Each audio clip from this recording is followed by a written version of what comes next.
Channel को subscribe करें एवं नोटिफिकेशन के लिए बेल आइकन दबाएं।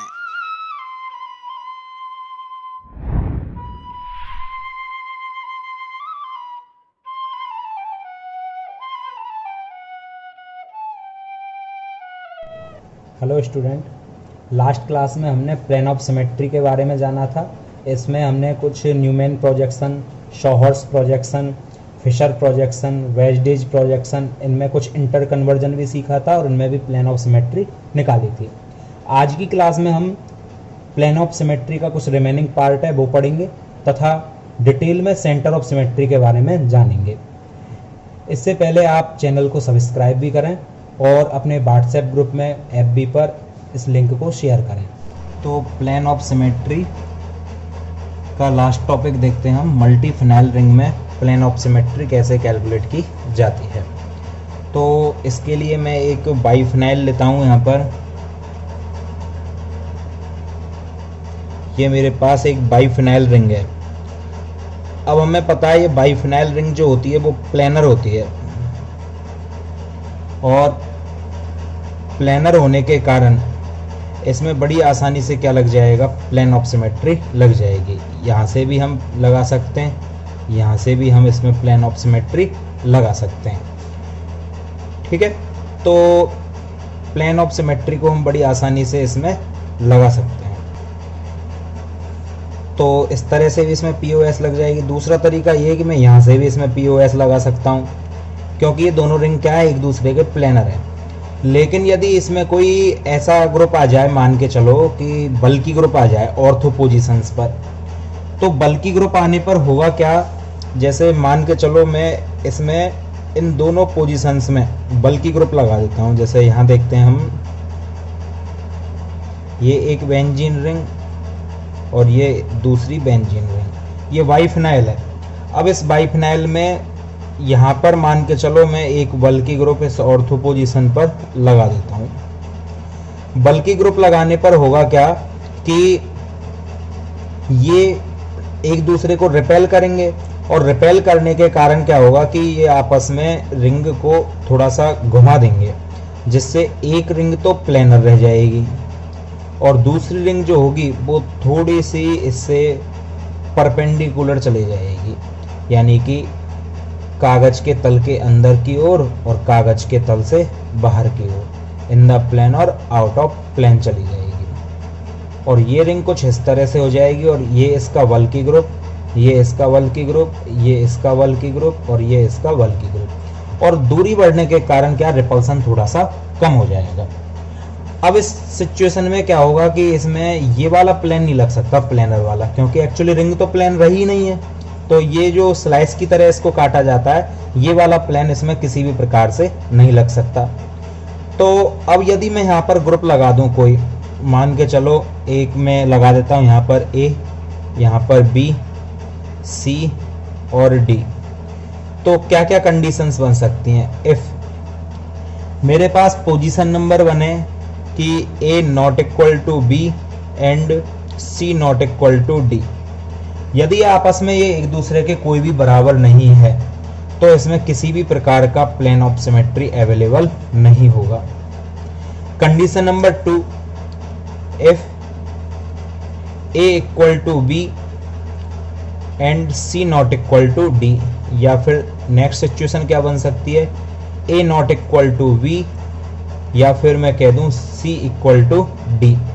तो इस पोजीशन में क्या होगा कि जैसे मान के चलो ये कागज के तल से ऊपर और नीचे है, C और D बराबर हो गए, तो मैं यहाँ से इसमें प्लेन लगाऊं तो ये C और D बराबर हैं, तो ये मिरर इमेज बना देंगे, ये दो भागों में कट जाएगी और ये एक्चुअली प्लेनर होगी। तो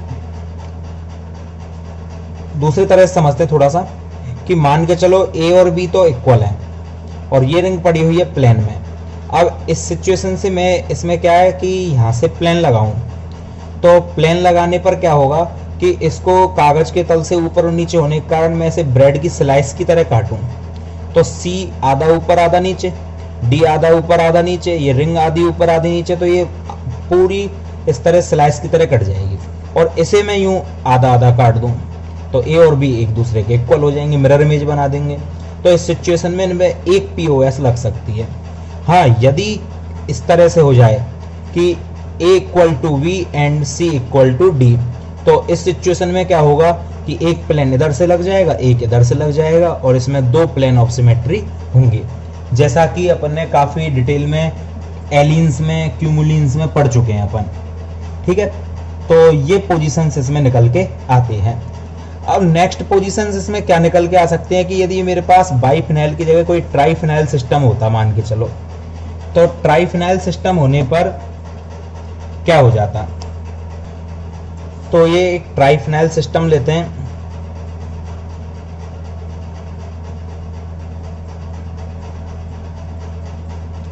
अभी तक इस ट्राइफिनाइल सिस्टम में जब तक कोई ग्रुप नहीं लगा हुआ है, तब तक ये ट्राइफिनाइल सिस्टम जो मेरे पास है वो एक प्लेनर है, और इसमें बड़ी आसानी से प्लेन ऑफ सिमेट्री लग जाएगी, और वो इस तरह से इसे स्लाइस के रूप में काट दिया जाए, क्योंकि तीनों रिंग बिल्कुल कागज के तल पर हैं, जमीन पे पटक दें तो तीनों रिंग जमीन को टच करेंगे या कागज को टच करेंगे।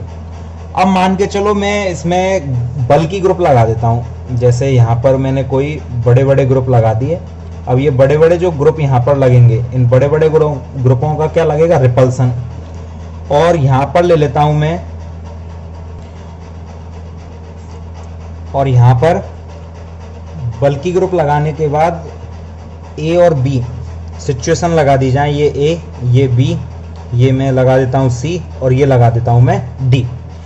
तो अब यहाँ पर क्या होगा, कंडीशंस लेते हैं हम कि एक ये वाली प्लेन तो लगेगी लगेगी, और उसके लगने का कारण क्या होगा, उसका कारण होगा कि ये रिंग रिपल्सन के कारण इस रिंग से परपेंडिकुलर चली जाएगी, और ये भी इसके कारण परपेंडिकुलर हो जाएगी। तो फर्स्ट एंड लास्ट रिंग जो होंगी आपस में, यानी टर्मिनल रिंग जो होंगी, वो एक दूसरे के प्लेन में आ जाएंगी, और प्लेन में आने के कारण यहाँ पर क्या लगने लगेगा, रिपल्सन, वो सॉरी प्लेन लग जाएगा। कौन सा, स्लाइस वाला, जो इस तरह से ब्रेड की स्लाइस की तरह से काट दिया जाए, तो एक तो वो लग जाएगा। तो इस तरह से यदि A बराबर B हुआ, B बराबर C हुआ, और C बराबर D हुआ, तो A equal to V, V equal to C and C equal to D। तो इस सिचुएशन में क्या होगा, इसमें तीन प्लेन ऑफ सिमेट्री यहाँ पर अवेलेबल हो जाएंगी। कैसे, एक तो ये वाला प्लेन लग जाएगा, ये इक्वल हो जाएंगे, तो एक ये वाला प्लेन लग जाएगा, ये इक्वल हो जाएंगे, तो और एक ब्रेड की स्लाइस की तरह से काट दिया जाए, वो प्लेन लग जाएगा। और यदि इनमें से एक भी ग्रुप बराबर नहीं हो, A not equal to V not equal to C not equal to D, चारों ग्रुप भी अलग अलग हों, तो एक वो ब्रेड की स्लाइस की तरह काटने वाला प्लेन तो लगेगा ही लगेगा, तो भी यहाँ पर एक प्लेन ऑफ सिमेट्री अवेलेबल रहेगी। तो इस तरह से हम मल्टी फिनाइल रिंग में प्लेन ऑफ सिमेट्री कैलकुलेट करते हैं। इससे रिलेटेड कुछ क्वेश्चंस करते हैं और टॉपिक को थोड़ा सा क्लियर करते हैं। देखो, ये एक मेरे पास बाइफिनाइल है। बाइफिनाइल में क्या होगा कि बल्कि ग्रुप के कारण ये परपेंडिकुलर हो जाएंगे एक दूसरे के। अब इस सिचुएशन में क्या होगा, परपेंडिकुलर होने के कारण ये दोनों बराबर ग्रुप नहीं है जिससे मिरर इमेज बने, ये इक्वल नहीं है ग्रुप मिरर इमेज बने, ये वाली प्लेन इसमें लग नहीं सकती। क्यों? क्योंकि ये इसके मिरर इमेज नहीं बनाएगा, ये कागज के तल से ऊपर और ये वाला कागज के तल से नीचे की ओर चला जाएगा। तो इस सिचुएशन में ये प्लेन लग नहीं सकती, ये वाली प्लेन लग नहीं सकती, और इसे इस तरह से भी नहीं काटा जा सकता। क्यों? क्योंकि ये परपेंडिकुलर होगी, लंबवत होगी इससे। तो इसका मतलब क्या हुआ, यहाँ पर प्लेन ऑफ सिमेट्री अवेलेबल नहीं है। क्वेश्चन नंबर 2 की बात करें, क्वेश्चन नंबर 2 में क्या होगा कि ये दोनों ग्रुप इक्वल टू भी हो गया और ये दोनों ग्रुप आपस में इक्वल नहीं है, C not equal to D। तो ये दोनों रिंग आपस में एक दूसरे के परपेंडिकुलर होंगी और इस कारण यहाँ से ये वाली प्लेन तो लग नहीं सकती, ये वाली प्लेन भी इसमें नहीं लगा सकते। लेकिन अब इस वाली को मैं लंबवत मानूं तो इस तरह से यहाँ तक तो मैं स्लाइस की तरह यूं काटता हूँ। क्यों? क्योंकि ये यूं ना होकर यूं हो चुकी है और इस तरह से ये दो भागों में यूं खुल जाएगी कटने पर। अब उसके बाद जो प्लेन चलेगा ये दोनों इसकी मिरर इमेज बना देंगे क्यूमुलिन्स की तरह। तो इस तरह से ये वाली जो रिंग है इसमें एक प्लेन ऑफ सिमेट्री अवेलेबल होगी। थोड़ा समझना ध्यान से कि ये वाली रिंग यूं थोड़ी सी, जैसे अभी दोनों रिंग यूं पड़ी हुई हैं, तो दोनों रिंगों में से एक तो एज इट इज रह गई और एक दूसरी वाली रिंग है वो थोड़ी सी घूम चुकी है। ठीक है, तो कहने का मतलब ये है कि एक रिंग तो एज इट इज अपनी सिचुएशन पे यूं पड़ी है और दूसरी रिंग यहाँ से यूं घूम चुकी है। अब इस सिचुएशन में क्या होगा कि मैंने यहाँ से इसको यूं काटना चालू किया तो ये वाली इस तरह से कटती जाएगी और यहाँ से ये आगे की ओर निकल जाएगा। तो ये मिरर इमेज बना देगा, एच आधा आधा, सी एल आधा आधा, ये रिंग आधी आधी हो जाएगी। तो एक प्लेन ऑफ सिमेट्री यहाँ पर अवेलेबल है। क्वेश्चन नंबर 3 की बात करें तो ये भी बाइफिनाइल सिस्टम है, परपेंडिकुलर रिंग है एक दूसरे के, ये दोनों इक्वल, ये दोनों इक्वल। तो एक प्लेन तो इस तरह से यहाँ से मैं प्लेन लगाऊं कि इनको एक दूसरे के लंबवत मानूं तो यहाँ से एक प्लेन लग जाएगा। ये वाला प्लेन तो पॉसिबल नहीं है क्योंकि रिंग एक दूसरे के परपेंडिकुलर है। अब इसमें दूसरा पहला प्लेन क्या लगे कि ये दोनों इक्वल, तो यहाँ से लग जाएगा। दूसरा यहाँ ये स्लाइस वाला नहीं है, सॉरी, ये वाला इस तरह से कि एक रिंग को तो मैं आधा आधा यूं काटूं और दूसरी इस तरह से बढ़ जाएगी।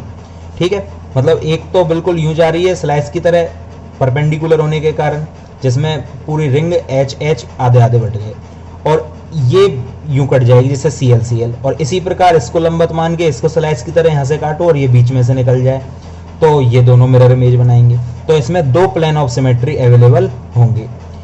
और यदि डायरेक्ट भी तुम देखना चाहो क्यूमुलेंस की तरह, या अभी मैंने तुम्हें जैसे बताया था, तो उस तरह से भी अपन इसको बड़ी आसानी से निकाल सकते हैं कि A equal to B and C equal to D. तो मल्टीफ्लाइन रिंग में 2 POS अवेलेबल होते हैं। क्वेश्चन नंबर 4 को देखें तो क्वेश्चन नंबर 4 में एक्चुअली ये दोनों रिंग एक दूसरे के परपेंडिकुलर होंगी, और परपेंडिकुलर होने के कारण यदि मैं इस रिंग को परपेंडिकुलर मान के यूं आधा काटूं तो इस रिंग में क्या हो जाएगा कि नाइट्रोजन नाइट्रोजन आधा आधा, और ये रिंग पूरी खुल जाएगी यूं दो भागों में। तो और उसके बाद ये यहाँ से बिल्कुल सीधा निकल जाए, तो एक प्लेन ऑफ सिमेट्री यहाँ पर भी अवेलेबल होगी। लेकिन ये वाली नहीं लिख सकती यहाँ पर कि इसको मैं यूं रिंग को यूं खोल दूं और इसमें आधा निकाल दूं यहाँ से, क्योंकि ये दोनों भाग एक दूसरे के मिरर इमेज नहीं बना सकते। तो क्वेश्चन नंबर 4 में एक प्लेन ऑफ सिमेट्री अवेलेबल है। क्वेश्चन नंबर 5 की बात करें तो क्वेश्चन नंबर 5 में क्या होगा, यहाँ से नाइट्रोजन इधर भी है और नाइट्रोजन इस साइड भी है। तो इस सिचुएशन में यदि मैं यहाँ से इसको परपेंडिकुलर मान के चलूँ तो ये तो आधा लंबवत कट जाएगा, चलो ये रिंग तो यूँ खुल जाएगी दो भागों में। लेकिन इसको आधा आधा काटेंगे तो ये एक दूसरे के मिरर इमेज नहीं बनाएंगे। और इधर से भी ऐसे देखें, यदि इसको रिंगों को स्लाइस की तरह काटें क्योंकि ये परपेंडिकुलर है तो यूँ दो भागों में खुल जाएगी, बीच में से यूँ चाकू निकालें तो अब इस सिचुएशन में ये आधी कटेगी। थोड़ा दिमाग लगाना कि ये कैसे काटा जा रहा है इसको, कि एक रिंग तो मेरे पास यूँ है और इसको बीच में से काटा जा रहा है। तो देखना ध्यान से, मैं थोड़ा सा कागज के थ्रू समझाता हूँ इसे, कि ये दोनों रिंग इस तरह से थी, इस पोजीशन पर बल की ग्रुप आने के कारण ये इस तरह से घूम जाती हैं कुछ यूं, एक तो समतल रह गई और एक हो गई परपेंडिकुलर। अब इसमें क्या हुआ है कि मैंने यहाँ से प्लेन लगाना चालू किया, ये दोनों ए और बी बराबर होने के कारण यहाँ से मैंने इसको काटना चालू किया, इस तरह से बीच में से ये कटती आएगी और यहाँ से इसको इस तरह से काट जाएगी। तो ये दोनों पार्ट एक दूसरे के मिरर इमेज यदि बनाएंगे तो ये इक्वल हो जाएंगे, और यहाँ से ये इस तरह से दो भागों में बिल्कुल यूँ खुल जाएगी। ठीक है, तो इस तरह से ये प्लेन यहाँ पर लग रहा है। अब इसमें हमको देखना क्या है कि यदि इस सिचुएशन में ये n और n यहाँ पर इक्वल मिरर इमेज नहीं बनाएंगे, ये दोनों मिरर इमेज नहीं बनाएंगे, तो ना तो a इक्वल टू b है ना c इक्वल टू d है। तो इस सिचुएशन में यहाँ पर कोई प्लेन ऑफ सिमेट्री अवेलेबल नहीं होगी। क्वेश्चन नंबर 6 में यदि देखा जाए तो क्वेश्चन नंबर 6 में 3 फिनाइल रिंग है। तो 3 फिनाइल रिंग होने के कारण फर्स्ट एंड टर्मिनल रिंग आपस में एक दूसरे के प्लेनर हो जाएंगी, और प्लेनर होने के कारण ये दोनों और ये दोनों मिरर इमेज बनाएंगे। तो यहाँ से एक POS लग सकती है, ये वाली तो लग नहीं सकती क्योंकि ये मिरर इमेज नहीं बनाएंगे, और प्लेनर होने के कारण ये इस तरह से भी स्लाइस की तरह कट जाएगी। तो इसमें 2 प्लेन ऑफ सिमेट्री अवेलेबल होंगी। क्वेश्चन नंबर 7 को देखते हैं। नेक्स्ट क्वेश्चन में ध्यान से देखो कि इसमें भी 3 फिनाइल रिंग उपस्थित हैं, तो इस कारण ये first and last same plane में होंगे, तो एक स्लैश वाली तो इसमें लगेगी। दूसरी बात, इसमें Br और I अपोजिट हैं, H और Cl अपोजिट है, मतलब डिफरेंट ग्रुप लगे हुए हैं, तो इस कारण और कोई सी प्लेन इसमें लग नहीं सकती। तो इसमें 1 प्लेन ऑफ सिमेट्री ही होगी, A not equal to B not equal C not equal to D। आपस में एक भी सेम नहीं है। अब इसमें 4 फिनाइल रिंग है, इवन हो गई, और इवन होने के कारण first and last terminal ring जो है वो एक दूसरे के प्लेनर नहीं है, और प्लेनर नहीं होने के कारण क्या होगा कि इसमें स्लैश वाली तो लग नहीं सकती, और ये एक दूसरे के परपेंडिकुलर आ जाएंगे। तो इस सिचुएशन में ये भी डिफरेंट है, ये भी डिफरेंट है, तो यहाँ पर zero plane of symmetry available होंगी, यानी प्लेन ऑफ सिमेट्री नहीं है। तो यहाँ आकर अपन की प्लेन ऑफ सिमेट्री पूरी तरह से कंप्लीट हो जाती है। अब दूसरे प्रकार की सिमेट्री की बात करते हैं, जो काफ़ी डिटेल में अपन पढ़ेंगे, सेंटर ऑफ सिमेट्री।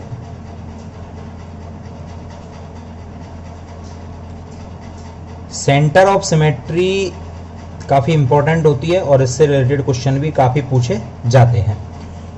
तो देखो किस तरह से अपन सेंटर ऑफ सिमेट्री निकालते हैं। जैसे मेरे पास एक एल्कीन मॉलिक्यूल लेता हूं मैं। अब इस एल्कीन मॉलिक्यूल में मेरे पास है एक, यहाँ पर क्लोरीन लगा दूं और यहाँ पर हाइड्रोजन लगा दूं। तो ध्यान से समझना, डेफिनेशन के थ्रू ये चीज़ें क्या है समझ में नहीं आती हैं, तो इनको हम क्या है कंपाउंड के थ्रू पहले एग्जाम्पल से समझते हैं और फिर इसकी डेफिनेशन बताएंगे। अब देखो सेंटर यानी कि बिल्कुल सेंटर से, अब ये पॉइंट मैंने क्या सेंटर ले लिया। अब इस सेंटर से एक एक्सेस निकालनी है, जैसे मैंने यहाँ से एक इस तरह से एक्सेस निकाली। अब इस एक्सेस पर हमें देखना क्या होगा, इस सेंटर से इस मॉलिक्यूल की दूरी और इस मॉलिक्यूल की दूरी सेम होनी चाहिए, और ये सेम मॉलिक्यूल होने चाहिए, लेकिन एक दूसरे के विपरीत, एक इस साइड में और एक इस साइड में, एक दूसरे के अपोजिट में सेम मॉलिक्यूल होने चाहिए। और ऐसे ही इससे बात करें तो यहाँ से भी सेंटर से यदि मैं यहाँ से एक एक्सेस निकालूं तो देखो यहाँ से हाइड्रोजन की दूरी और यहाँ से इस हाइड्रोजन की दूरी बिल्कुल सेम है और ये एक दूसरे के अपोजिट है। तो कहने का मतलब किसी मॉलिक्यूल में एक ऐसा काल्पनिक बिंदु जो सेंटर में उपस्थित हो और उस सेंटर से एक एक्सिस गुजारी जाए और उस एक्सिस से जो दोनों मॉलिक्यूल हैं वो सेम पोजीशन में अपोजिट डायरेक्शन में आए, सेम दूरी पर, समान दूरी पर विपरीत दिशा में एक दूसरे से आते हैं, तो वहां पर सेंटर ऑफ सिमेट्री लगने लग जाती है। ध्यान से देखना, फिर से क्या बोल रहा हूं मैं, किसी मॉलिक्यूल में सेंटर में से पास की गई एक ऐसी एक्सिस, ऐसी रेखा जिससे मॉलिक्यूल समान दूरी पर आते हैं एक दूसरे के विपरीत। अब जैसे एक और एग्जांपल मैं लेता हूं इसी मॉलिक्यूल में, जैसे ये वाला हो गया मेरे पास एक ट्रांस। अब मैं सिस मॉलिक्यूल बनाऊं इसको, H और यहाँ पर ले लेता हूं मैं Cl और Cl। इस कंपाउंड में सेंटर ये हो जाएगा इसका। अब यहाँ से यदि मैं लाइन पास करूंगा, ये पास नहीं करनी क्योंकि सेंटर नहीं है बीच में, सेंटर यहाँ है, सेंटर से पास करनी है, और ये भी नहीं कर सकता मैं क्योंकि इधर मॉलिक्यूल नहीं है। तो मॉलिक्यूल से या किसी एटम से गुजारनी है वो लाइन हमें सेंटर से होते हुए, तो H और इधर Cl, तो ये मिरर इमेज नहीं बनाएंगे और अपोजिट डायरेक्शन में तो है लेकिन सेम मॉलिक्यूल नहीं है, तो यहाँ पर सेंटर ऑफ सिमेट्री नहीं होगी। इसी प्रकार ये भी अपोजिट है, तो ये मेरे पास सिस वाला था, तो यहाँ पर COS यानी सेंटर ऑफ सिमेट्री अवेलेबल नहीं है, जबकि यहाँ पर सेंटर ऑफ सिमेट्री अवेलेबल है। अब सबसे बड़ी बात यह है सेंटर ऑफ सिमेट्री में ध्यान देने की कि हमने प्लेन ऑफ सिमेट्री तो कैलकुलेट की थी कि प्लेन ऑफ सिमेट्री कितनी हो सकती हैं, 2, 4, 5, 10 कितनी भी हो सकती हैं, जबकि सेंटर ऑफ सिमेट्री केवल किसी मॉलिक्यूल में होती है या नहीं होती इसके बारे में बताया जाता है। इनकी कैलकुलेशन नहीं की जाती कितनी सेंटर ऑफ सिमेट्री इसमें अवेलेबल है। हम केवल ये बताएंगे कि COS है या नहीं है, ओनली कैलकुलेशन इसकी नहीं करते। जैसे एक साइक्लिक स्ट्रक्चर में इसको और समझने का प्रयास करें, जैसे ये मेरे पास एक साइक्लोप्रोपेन है, ये एक साइक्लोब्यूटेन रिंग है मेरे पास। अब इसमें यदि हम ध्यान से देखें तो ये मेरे पास इसका सेंटर हो गया। अब इस सेंटर से मैं एक एक्सिस तो यूँ निकाल सकता हूँ इस बिंदु से होते हुए, लेकिन इस कार्बन से जस्ट अपोजिट में यहाँ पर कार्बन नहीं है तो एक्सिस नहीं लगेगी यहाँ पर। दूसरी, इस कार्बन से यदि मैं एक सेंटर निकालूं तो इधर मेरे पास कोई कार्बन एटम नहीं है। ऐसे ही यहाँ से इस कार्बन से यदि मैं एक्सेस निकालूं तो इधर कोई ग्रुप या मॉलिक्यूल नहीं है, तो इसमें सेंटर ऑफ सिमेट्री अवेलेबल नहीं होगी। इस मॉलिक्यूल की बात करें हम यहाँ से सेंटर से, तो देखो यहाँ से मैं निकालता हूँ एक एक्सेस, तो यहाँ से एक्सेस तो निकाल दें लेकिन ये POS हुई क्योंकि दोनों जगह मॉलिक्यूल नहीं है। हाँ, यहाँ पर कार्बन एटम है, यहाँ कार्बन एटम है। यहाँ से मैं एक एक्सेस निकालूं, यहाँ से एक्सेस निकालने पर क्या होगा, इससे ये दूरी सेम और ये दूरी सेम और एक दूसरे के अपोजिट आ रहे हैं, तो ये COS है। लेकिन सभी जगह से COS होनी चाहिए। इस कार्बन से चेक करो तो यहाँ से ये दूरी सेम और सेंटर से लाइन निकल गई और ये दूरी सेम और एक दूसरे के अपोजिट भी हैं, तो इसका मतलब इसमें COS अवेलेबल है। तो इस तरह से हम किसी साइक्लिक रिंग में सेंटर ऑफ सिमेट्री चेक करेंगे। अब इस टॉपिक को डिटेल में समझने के लिए इससे रिलेटेड कुछ क्वेश्चंस करते हैं जिससे ये टॉपिक हमारा क्लियर हो जाए। तो फर्स्ट क्वेश्चन है ये हमारा कि इस मॉलिक्यूल में सेंटर ऑफ सिमेट्री है या नहीं है। तो ये मेरे पास सेंटर हो गया, यहाँ से मैं एक लाइन गुजारूँ तो CH3 से CH3 सेम अपोजिट डायरेक्शन में सेम दूरी पर, H से H सेम दूरी पर, यानी सेंटर ऑफ सिमेट्री होगी। क्वेश्चन नंबर 2 पर देखें, ऑक्सीजन से ऑक्सीजन अपोजिट डायरेक्शन में, ये कार्बन और ये कार्बन अपोजिट डायरेक्शन में, और ये कार्बन भी एक दूसरे से समान दूरी पर सेंटर से गुजरते हुए अपोजिट डायरेक्शन में, इसमें भी सेंटर ऑफ सिमेट्री हो जाएगी। नेक्स्ट कंपाउंड की बात करें तो यहाँ से देखो, इस कार्बन से यहाँ सेंटर से जा रही है लाइन, ये कार्बन आ रहा है सॉरी, तो यहाँ से तो है। अब इस कार्बन से यहाँ पर कौन आ रहा है अपोजिट में, ऑक्सीजन आ रहा है, तो यहाँ पर सेंटर ऑफ सिमेट्री नहीं होगी। और यहाँ से भी ऑक्सीजन से कार्बन आ रहा है, तो अपोजिट डायरेक्शन में सेंटर से गुजारने पर एक लाइन जो अपोजिट डायरेक्शन में सेम ग्रुप को लेकर चलती है, वहाँ पर सेंटर ऑफ सिमेट्री होती है। और सभी जगह से होनी चाहिए, ऐसे नहीं कि इधर से है उधर से है, पूरे मॉलिक्यूल में होगी, हर जगह से होगी। तो यहाँ से देखो बिल्कुल सेंटर से ये लाइन गुजार दी, oxygen oxygen same group opposite direction में आ रहे हैं। ये कार्बन से ये कार्बन, ये बिल्कुल सेम, और यहाँ से ये कार्बन सेम, यहाँ पर सेंटर ऑफ सिमेट्री लग जाएगी।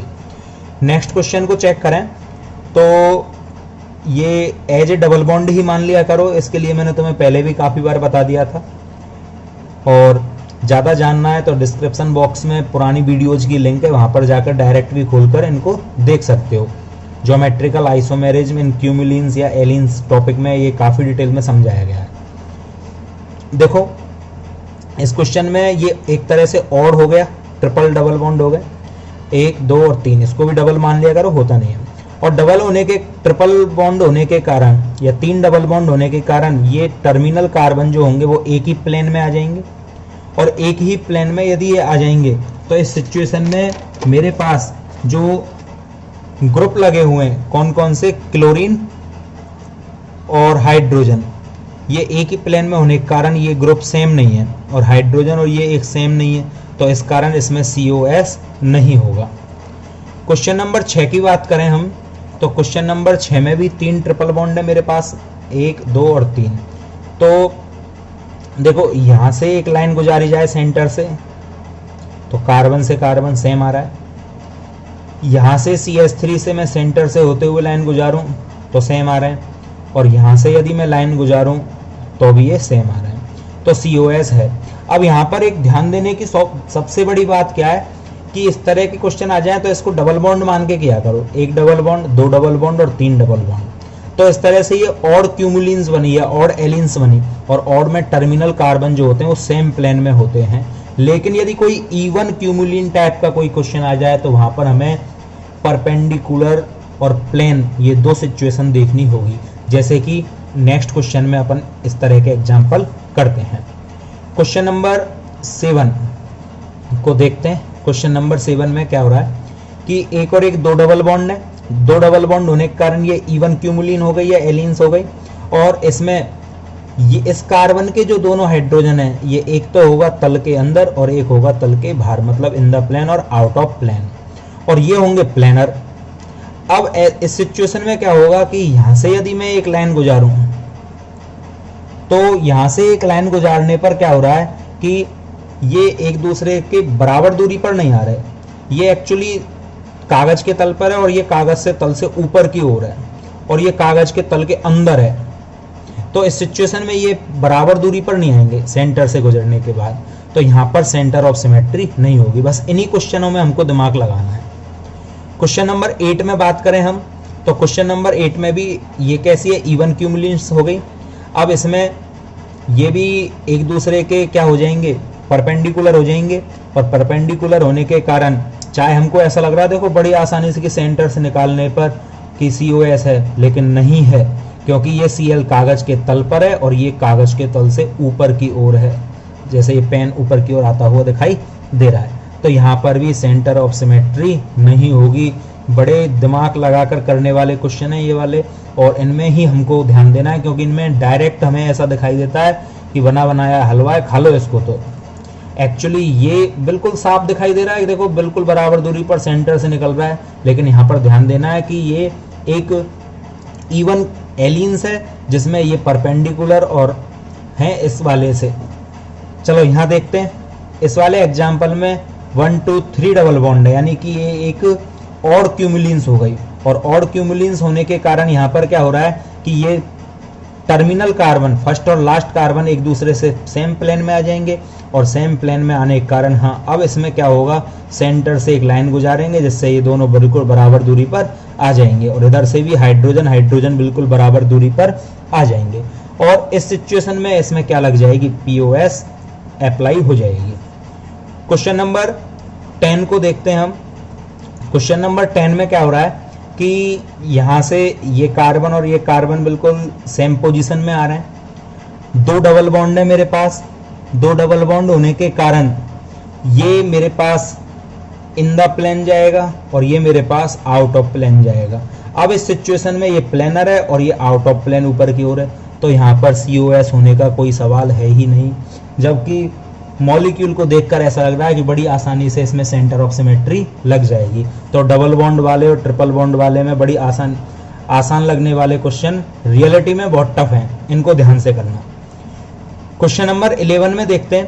क्वेश्चन नंबर 11 में देखो 1 2 3 डबल बॉन्ड है, यानी कि फर्स्ट और लास्ट एक ही प्लेन में है, और एक ही प्लेन में है तो यहाँ से देखने पर बड़ी आसानी से मैं कह सकता हूँ कि कार्बन से अपोजिट कार्बन, ऑक्सीजन से ऑक्सीजन, सेंटर से लाइन निकल जाएंगी, और यहाँ से भी देखें तो इससे अपोजिट में ये आ रहा है, तो यहाँ पर सेंटर ऑफ सिमेट्री लग जाएगी। क्वेश्चन नंबर 12 को देखते हैं। क्वेश्चन नंबर 12 में 1 2 3 यानी कि ये भी एक ऑड क्यूमुलिन हो गई, और यहाँ से ऑक्सीजन से अपोजिट में ऑक्सीजन नहीं है, इधर भी ऑक्सीजन से कार्बन आ रहा है, तो यहाँ पर सेंटर ऑफ सिमेट्री नहीं हो सकती। Question number 13।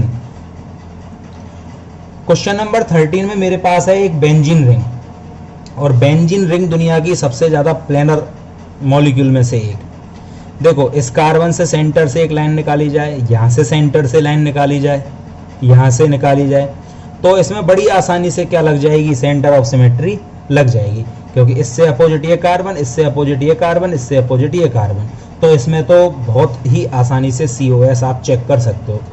क्वेश्चन नंबर 14 में, क्वेश्चन नंबर 14 में हम देखें ध्यान से, तो ये जो दोनों 1 2 3 4 4 इसमें डबल बॉन्ड है, यानी कि एक इवन क्यूमुलिन है, और इवन होने के कारण इसमें क्या हो रहा है कि फर्स्ट और लास्ट जो हैं एक दूसरे के परपेंडिकुलर आएंगे, तो ये ऊपर और ये नीचे, तो ऐसे मॉलिक्यूलों में हमें चेक करने की जरूरत नहीं है, सेंटर ऑफ सिमेट्री इसमें नहीं होगी। क्वेश्चन नंबर 15 की बात करते हैं, तो क्वेश्चन नंबर 15 में इनको डबल बॉन्ड ही मान के ट्रीट किया करो, तो 1 2 3 4 इवन हो गया, और इवन हो गया तो इसमें भी सेंटर ऑफ सिमेट्री नहीं होगी। क्वेश्चन नंबर 16 की बात करें तो एक ही डबल बॉन्ड है। अब इस सिचुएशन में यहाँ से दिखाई दे तो ये सेंटर से SS, ये कार्बन कार्बन सेंटर से निकालें, और इधर से भी कार्बन कार्बन एक दूसरे के अपोजिट आ रहे हैं, बड़ी आसानी से सेंटर ऑफ सिमेट्री देखी जा सकती है। Question number 17। अब इसमें एक double bond, 2 double bond, 3 double bond, ये डबल नहीं है पर डबल की तरह माना करो, तो 3 डबल बॉन्ड हो गए।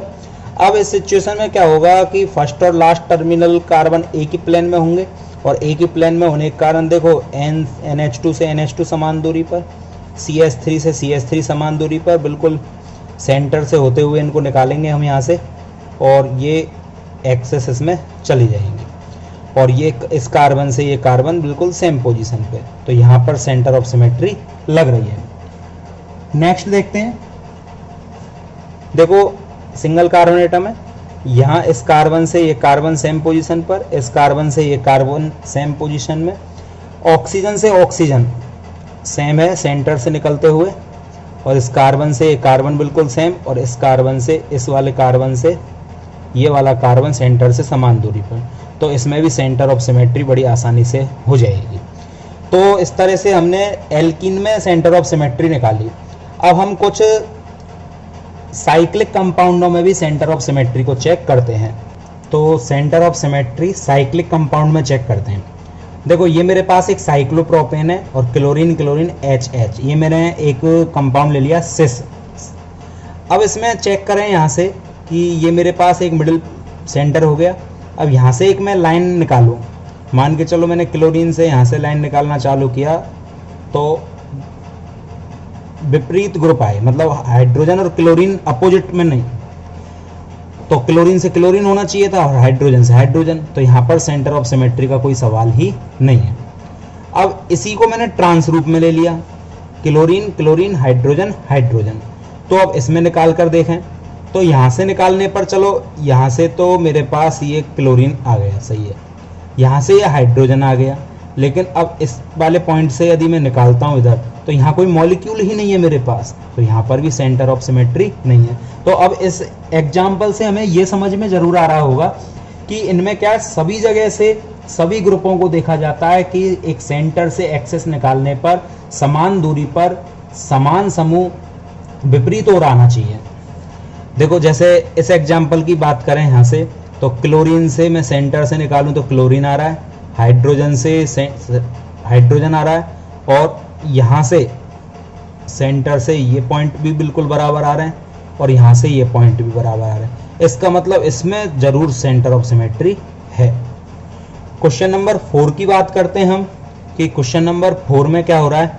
तो देखो हाइड्रोजन हाइड्रोजन इधर आ रहे हैं, ये अपोजिट में नहीं है, ये अपोजिट में नहीं है, तो यहाँ पर सेंटर ऑफ सिमेट्री का कोई सवाल ही नहीं है। हाँ, ये बहुत ही इंटरेस्टिंग एग्जाम्पल है, इसे ध्यान से देखोगे। इसमें क्या हो रहा है कि एक जो CH3 है, कुछ भी नहीं लगा होता है, इसका मतलब एक कार्बन एटम है, वह CH3 है। तो ये CH3 और ये CH3, एक तो है अवे ऑफ द व्यूअर और एक है इन द प्लेन, देखने वाले से दूर है, और एक देखने वाले की ओर है। अब इसमें मैं इसको इस तरह से भी बना सकता हूं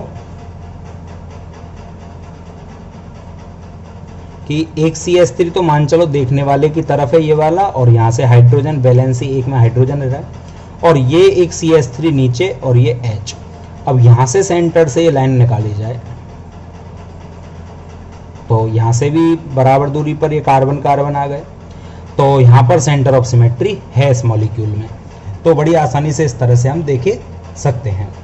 क्वेश्चन नंबर 6 में यदि हम बात करें तो क्वेश्चन नंबर 6 को कुछ इस तरह से व्यू करेंगे कि यहाँ से इस पोजीशन से ये क्या है, ऊपर हाइड्रोजन, वो ऊपर कार्बन CH3, नीचे हाइड्रोजन, नीचे CH3 ऊपर हाइड्रोजन, तो यहाँ से बिल्कुल बराबर दूरी पर आ जाएंगे। सेम वही एग्जाम्पल हो गया, अपोजिट डायरेक्शन में, ये अपोजिट में, ऊपर CH3 नीचे H, नीचे CH3 ऊपर H, तो इस तरह से लग जाएगी। यहाँ पर नीचे CH3 ऊपर H, ऊपर CH3 नीचे H, तो यहाँ से भी लग जाएगी, और यहाँ से भी ये कार्बन कार्बन अपोजिट आ रहे हैं, तो यहाँ पर भी सेंटर ऑफ सिमेट्री अवेलेबल है। इस एग्जाम्पल में देखें हम कि ये नीचे CH3 है, ऊपर H होगा, ऊपर CH3 नीचे H होगा। इस तरह से डार्क लाइन देखने वाले की तरफ यानी ऊपर की ओर, और ये डॉटेड लाइन यानी नीचे की ओर, ये ऊपर और ये भी ऊपर। ये गलत हो गया क्योंकि नीचे H जाएगा, ऊपर CH3, ऊपर H, नीचे CH3, तो यहाँ से अपोजिट डायरेक्शन में सेम ग्रुप नहीं आ पाएंगे, तो यहाँ पर सेंटर ऑफ सिमेट्री नहीं है।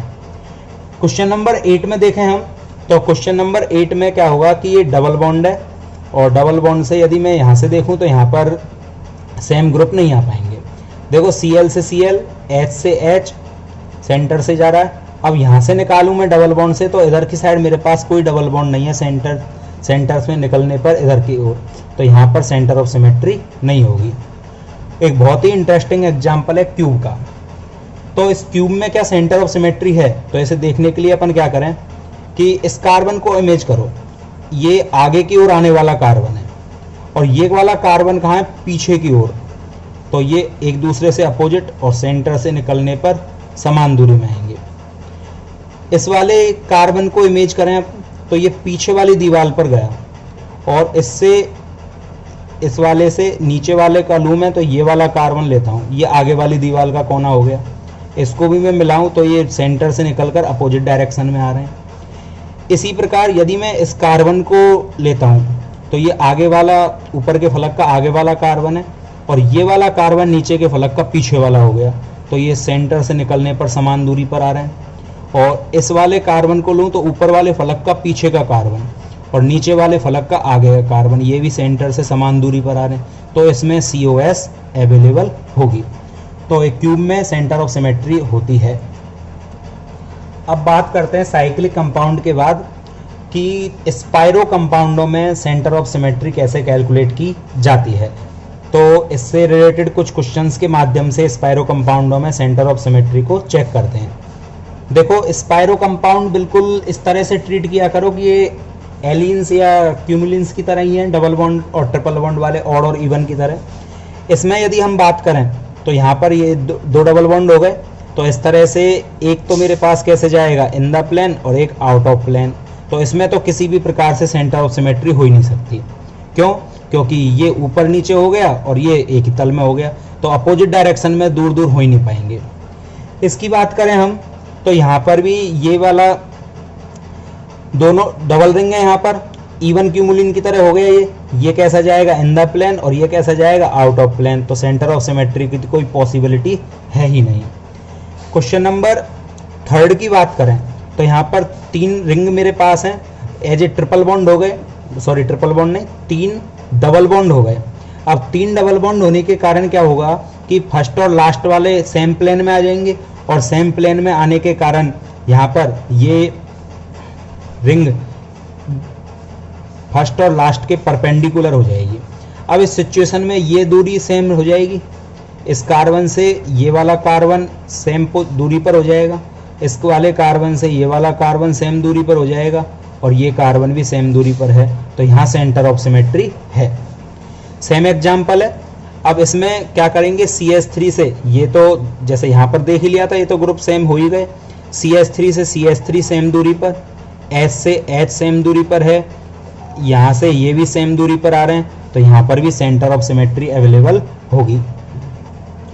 क्वेश्चन नंबर 5 में देखें तो वो 3 रिंग है, तो ये इनमें तो है ही, लेकिन इन 2 ग्रुपों के कारण क्या होगा, ये ऊपर की ओर लग रहा है CH3, इसमें भी ऊपर की ओर CH3 है, तो ये सेम डायरेक्शन में हो गए, ग्रुप तो सेम है लेकिन एक ही दिशा में हो गए, अपोजिट होने चाहिए, एक ऊपर और एक नीचे, जब भी आपस में सेम विपरीत दिशा में जाएंगे, तो यहाँ COS का सवाल ही नहीं है।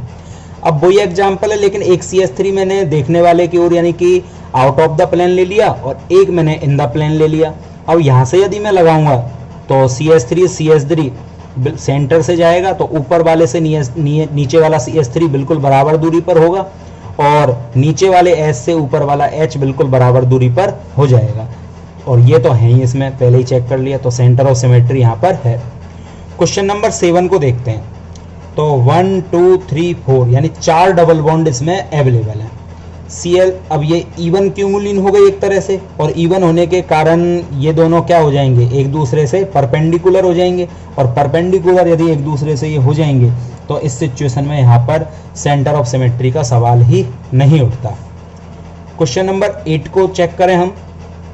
तो क्वेश्चन नंबर 8 में क्या हो रहा है कि 1 2 3 रिंग है, और 3 रिंग होने के कारण इनमें तो है। अब ग्रुप से देख लेते हैं, तो H से यहाँ पर Cl एक दूसरे से अपोजिट आ रहे हैं, यहाँ पर भी सेंटर ऑफ सिमेट्री नहीं होगी। सेंटर ऑफ सिमेट्री चेक करते हैं अब हम मल्टीफिनाइल रिंग में। मल्टीफिनाइल रिंग में क्या होगा, 2 बेंजीन बल हैं, दोनों बेंजीन बल एक दूसरे से प्लेनर हैं, और प्लेनर होने के कारण इनमें बड़ी आसानी से सेंटर ऑफ सिमेट्री लग जाएगी। कैसे, यहाँ से ये समान दूरी पर, यहाँ से ये समान दूरी पर, यहाँ से ये समान दूरी पर। लेकिन यदि मैं कोई बल्कि ग्रुप इसमें लगा देता हूँ, बल्कि ग्रुप जैसे मान के चलो ये एक बेंजीन बल है और ये दूसरी बेंजीन बल है, तो इस सिचुएशन में ऑर्थो पोजीशन पर बल्कि ग्रुप यदि लगा दिया जाए, तो बल्कि ग्रुप लगाने पर होगा क्या कि रिपल्सन के कारण जो एक वलय है वो परपेंडिकुलर चली जाएगी दूसरी वलय के, और परपेंडिकुलर हो जाएगी, तो इस सिचुएशन में क्या होगा, सेंटर ऑफ सिमेट्री पर कुछ सवाल खड़े हो सकते हैं कि सेंटर ऑफ सिमेट्री हो सकती है या नहीं।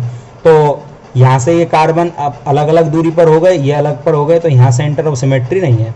एक ग्रुप लगाकर भी इस एग्जाम्पल को समझने का प्रयास करें। देखो जैसे मैं यहाँ पर लगा देता हूँ CH3, यहाँ पर लगा देता हूँ मैं Cl, यहाँ पर मैं Cl और यहाँ पर CH3। अब इस एग्जाम्पल में यहाँ पर 4 में लगा देता हूँ बल्कि ग्रुप ऑर्थो पोजीशंस पे। अब इस एग्जाम्पल को ध्यान से देखना, ये वही स्पायरो कंपाउंड या एलिन्स की तरह हो गया जो तुम्हें धोखा देगा एग्जाम में।